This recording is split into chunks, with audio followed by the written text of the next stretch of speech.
When you talk about the bantamweight division right now, there's just no question that it's one of the most stacked weight classes in the UFC currently. I mean, every matchup at the top kind of feels like a high-level chess game mixed with pure chaos. And at UFC 320, we get one of the most fascinating clashes possible. And I'm talking about the relentless, undisputed bantamweight champion of the world, Merab, the Machine Dvalishvili, taking on one of the most versatile and dangerous contenders in the sport today, that being Cory the Sandman Sandhagen. And on one side, you've got Merab, a cardio machine who drowns his opponents with absolute pressure and pace until there's just nothing left. And on the other, you've got Cory the Sandman, a fighter who can damn near do it all. Box, kick, scramble, defend takedowns, and land something spectacular out of nowhere. And so you see, this is going to be a true test of an unstoppable force versus the ultimate Swiss Army knife. That being said, the big question heading into October 4th is super simple. Can Cory the Sandman versatility overcome Merab's suffocating style, or will Merab's relentless engine once again prove to be the deciding factor?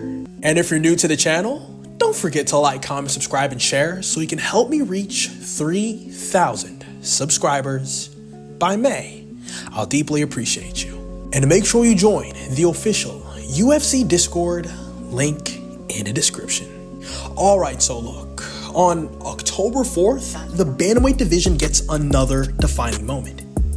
The undisputed bantamweight champion of the world, Merab, the Machine Dvalishvili, steps into the cage for his fourth title fight in just over a year, looking to defend his belt for the third time. And across from him stands Cory the Sandman Sandhagen, a fighter who's been, knocking on the door of UFC Gold for basically half a decade now. And, for years, Cory the Sandman has been floating right at the top of the division, competing with the very best guys, and even fighting for the interim title against Petr Yan back in 2021.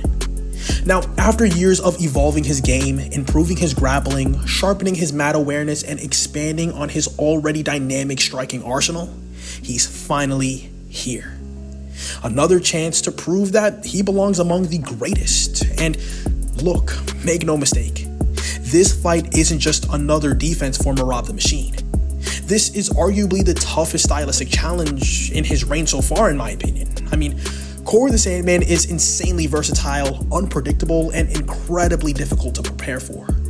He's one of the most complete bantamweights in the UFC, and if you had to compare anyone at 135 to a Swiss Army knife, it would 100% be Cory the Sandman Sandhagen.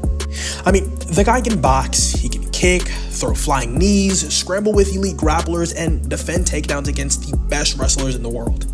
His stat sheet, in my opinion, is damn near balanced all across the board, and there's just no area that you can really point out and say, that's Cory's weakness. But now the question becomes, is that enough against the sheer force of nature that is Merab Dvalishvili? And you see, the thing about Merab that really separates him from everyone else at 135, in my opinion, isn't necessarily his wrestling.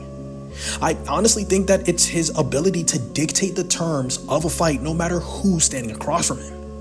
I mean, Merab doesn't just wait for opportunities, he creates them. His pressure is a weapon in and of itself, forcing his opponents to work at an uncomfortable pace. And his cardio, his scrambles, and his endless willingness to shoot takedowns or blitz forward makes him an utter nightmare to deal with over 25 minutes. And even when you do stuff his first attempt, the second one is already coming and the third one right after that. And honestly, that constant tempo setting is the real X factor here, in my opinion. Cory the Sandman thrives when he has time to create space, use his footwork, and set traps with his unorthodox movement. But Merab doesn't give you that time. He crowds you, chips away with volume, mixes in level changes, and turns the fight into a grind. And unlike a lot of wrestlers, Merab's striking has quietly gotten sharper and sharper over time. I mean, against Yan, Sugar Sean, and that dirty rat Umnar, he showed that the threat of his takedowns open up many opportunities for, overhand rights and blitz combinations. And, when you expect the level change, he comes upstairs. You brace for the punch, and now you're suddenly on your back. Crazy. But that's not to say that Cory the Sandman doesn't have any real weapons here. I mean, he's still one of the most dangerous fighters in the UFC at landing something his opponents just don't see coming. His flying knees, spinning attacks, and slick jab combinations can change the fight in an instant. And against a wrestler like Merab the Machine, that flying knee is always a lurking danger. I mean, we've seen wrestlers get caught ducking into it before, and if anyone can time it perfectly, it's Cory Sandhagen. But here's the thing. Even if Cory lands that knee or cracks Merab flush with something wild, we've seen Merab eat big shots before and just keep coming stronger, and that's where the problem lies.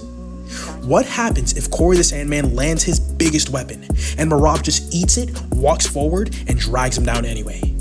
Suddenly, Cory is out of his best option and still has a relentless Georgian midget with an infinite stamina bar up in his face.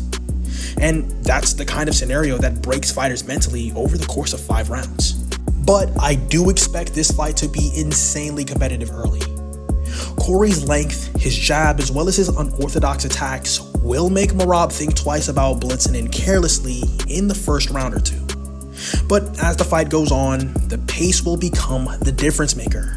Few fighters can maintain Merab's engine, and fewer still can match it for 25 straight minutes. And while Cory does have good cardio, there's a stark difference between having good cardio and being able to wrestle, scramble, and defend non-stop takedowns for 5 straight rounds. That's Merab's world. And let's not forget that Merab isn't the same one-dimensional grinder he was a few years ago. His BJJ has leveled up leaps and bounds, and his ground control is even stronger than it was before, and his striking is now functional enough to complement his wrestling threats. And that's a dangerous combination.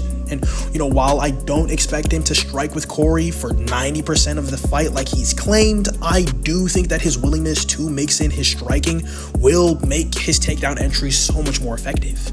But at the end of the day, Cory the Sandman has 5 full rounds to land something big. And if anyone can line up that perfect shot, it's him.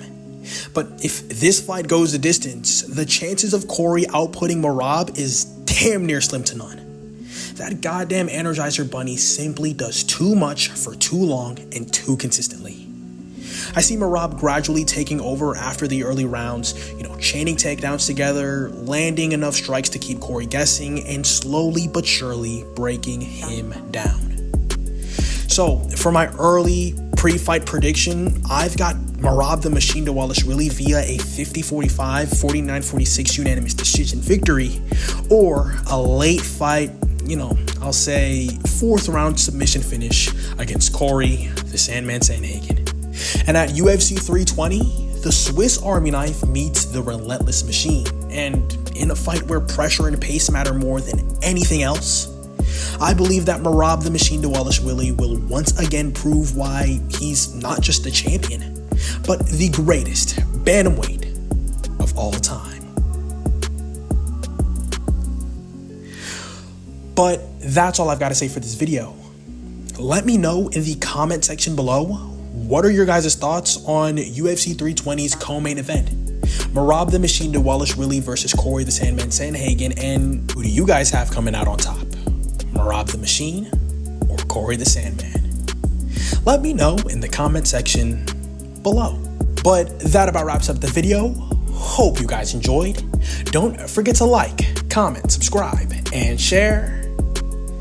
Thank you so much for watching, and I'll see you in the next one.